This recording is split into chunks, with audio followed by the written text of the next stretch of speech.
Hi, it's the 3-Minute Sociologist again. This time I'd like to take a look at some of the social theories we've been talking about in the course and that you've been reading about. There are many in sociology, but we'll probably look at three: structural functionalism, conflict theory, and interactionism or symbolic interaction. But today I just like to look at functionalist theory to start out with. Now remember, all these theories are here for the purpose of trying to make some sense out of what's going on in human interaction. They're not always right, they're not always perfect, but they might give us a little roadmap for understanding. And each of these theories we'll talk about is a distinct picture of what may happen and how. So let's first start with functionalist theory. Just take the words themselves. Functionalism or structural functionalism. The idea that something exists because it's functional is pretty much central to that kind of thinking. You got to start out with a basic assumption that society is a set of interdependent parts. Let me give you an example of an analogy. Now, these are never perfect, okay? But how is society like this ink pen? I've got, well, that's really not a system. I mean, you would probably agree that all these parts are part of a system, but the way they are configured in my hand, they really don't do much. Now, each of these parts, a spring and then the ink, its cartridge itself, and then the two parts of the external hull, have some function. And you'll notice that if you look at an assembled pen, this one, it's organized in such a way that it fits in your hand so you can write with it. In a sense, those interdependent parts create a whole system, something that we like to call a pen or a writing instrument that can be used in a hand for the purpose of writing. It's structured in a way that can be used for writing, and it's functional because we can do something with it that we need to do. Now, that's a simplistic example, but in many respects, society is that way too. If you think about the institutions in society, family, government, religion, economics, education, and a couple others, you become aware that those parts, in and of themselves, are not really what we do in society unless we put them all together. They each have an independent function, but when we put them all together, they serve the larger societal needs. Now, not perfectly, but nonetheless, we make an effort. And it turns out that unlike this ink pen, which probably doesn't change a whole lot, societies undulate constantly. So this thing would be morphing constantly if it were truly an accurate analogy with society.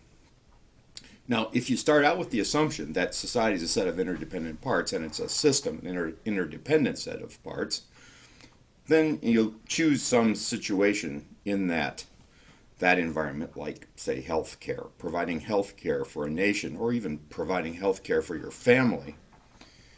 Suddenly then you start talking about, well, what are the needs of that situation? What are the needs, the healthcare needs of a society of 300 or 400 million people?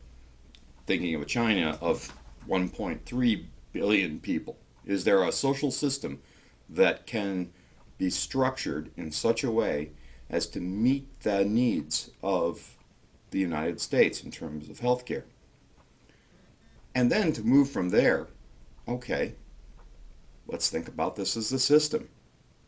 Given our cultural values, the norms and values around this system, how are we going to organize that healthcare system to adequately meet the daily healthcare needs of the people within that society?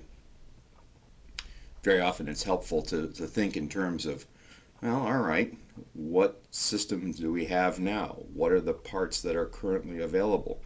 How do they function?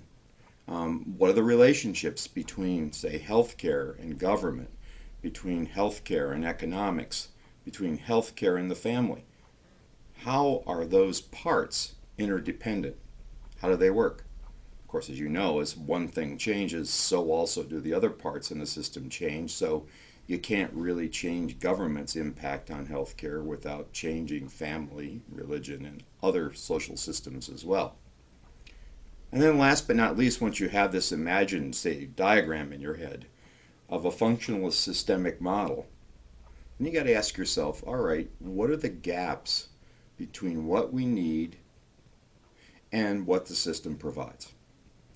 Therein lies the basis for shortcomings in systems, changes in systems, and the sort of slow evolution of a societal system in a functionalist model to try to adequately meet the needs. Just think for a minute.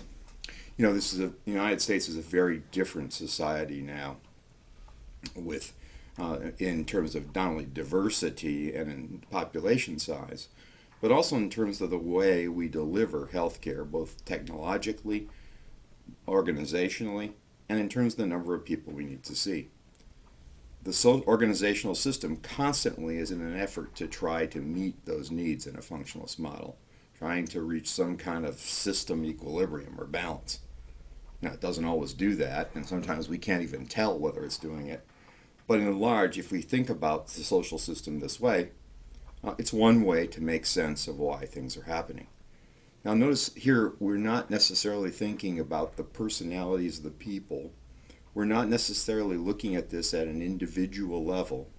We're looking at this as a human construction of societal parts interdependent on one another.